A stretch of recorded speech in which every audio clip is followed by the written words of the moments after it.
Hey everyone, welcome back to The Explainer. So today we're diving into a really massive infrastructure proposal that's currently facing the town of North Yarmouth, Maine. And honestly, it brings up a huge question, right? How do communities balance these grand, sweeping regional visions with, well, very real local financial realities? We're looking at the proposed Casco Bay Trail. It's this ambitious plan to transform an abandoned state-owned railroad corridor into a multi-use path.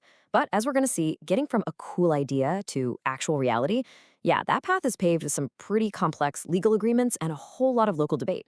Let's get into it.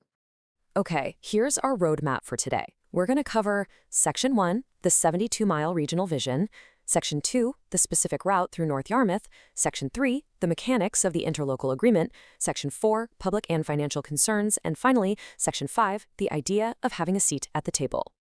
All right, Section 1, a 72-mile regional vision connecting Portland to Lewiston, Auburn.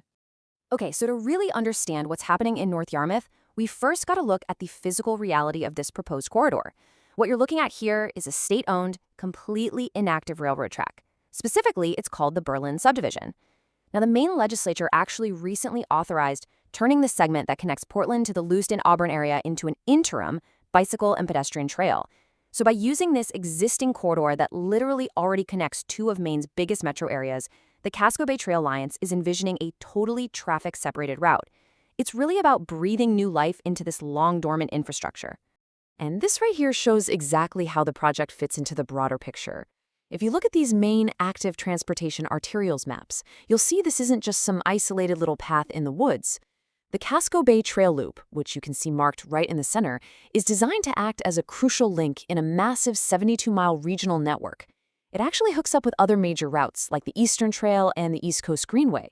I mean, think about it. This could potentially allow someone to travel safely across huge swaths of southern and central Maine without ever having to compete with highway traffic. Pretty amazing, right? Moving on to Section 2, route through North Yarmouth and its local impact. Now, a 72-mile loop sounds absolutely fantastic on a big state map, sure. But for the residents of North Yarmouth, the focus is right in their own backyard. Right now, these abandoned tracks are kind of informally used by the community for everyday recreation, like walking the dog. But an official trail would formalize and vastly improve that whole experience. Specifically, the trail is exactly 5.1 miles in length right within North Yarmouth. And this 5.1-mile stretch is uniquely beautiful. It cuts right through the heart of the town's natural spaces, connecting directly to the Chandler Brook Preserve, Fern Hollow Preserve, and Old Town House Park. It basically weaves these isolated little pockets of nature into one continuous, super accessible community ribbon. So the proponents of this, the Casco Bay Trail Alliance, lay out a really compelling list of benefits.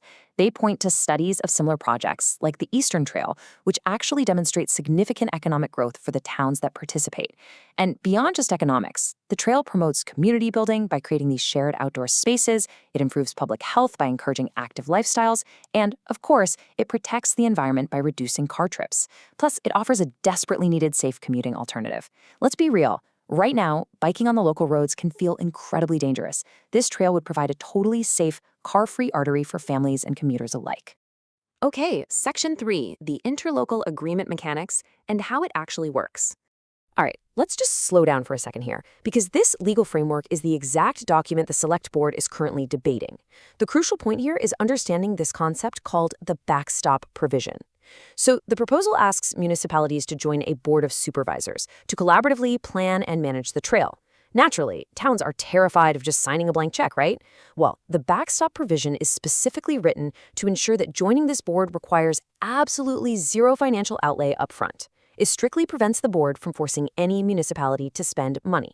So local control over local tax dollars, that is explicitly maintained. Let's take a look at the division of power here. On the left side, you've got the Board of Supervisors acting as this unified regional voice. This is what allows them to apply for massive federal and state grants. And keep in mind, construction is typically funded by 80% federal and 10% state money. Working together just makes these applications so much stronger. We actually saw this when the Merry Meeting Trail secured a $750,000. We cannot assess a single dime from North Yarmouth unless the town's own taxpayers independently vote to approve it. Let's move on and see how this feeds right into the local reaction. Which brings us to Section 4, Public and Financial Concerns, or what we're calling the pragmatic pushback. So, despite that backstop provision we just talked about, the proposal is definitely facing some real pragmatic pushback about long-term financial realities. Now, what's really interesting about this number is that the Trail Alliance estimates construction will cost somewhere between $1.5 to $2 million per mile. For North Yarmouth's 5.1-mile stretch, that represents a daunting $7.65 to $10.2 million price tag.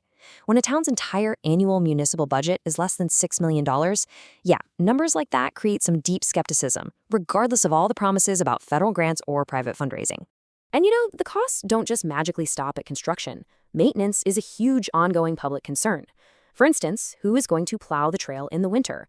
Who actually pays for that fuel and the labor?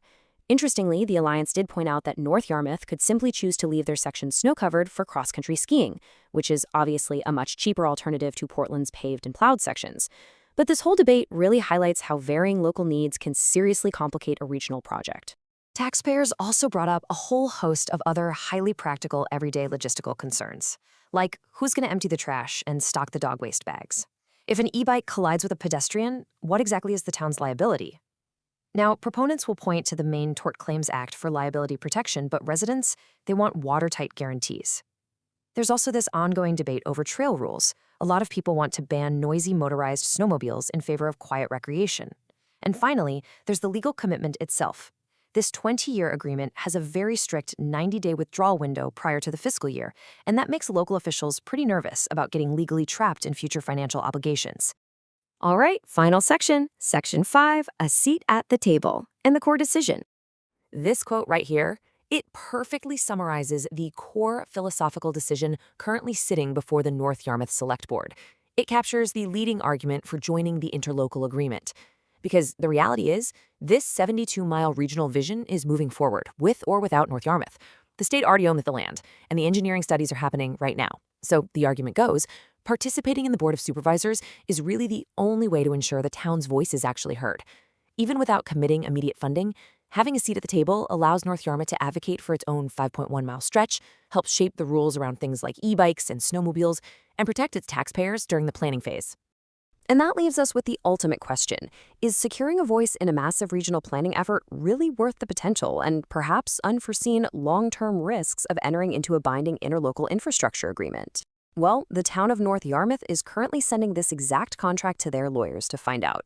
It is absolutely a perfect case study in the tension between local control and regional progress. Thank you so much for joining me for this explainer, and keep questioning the details.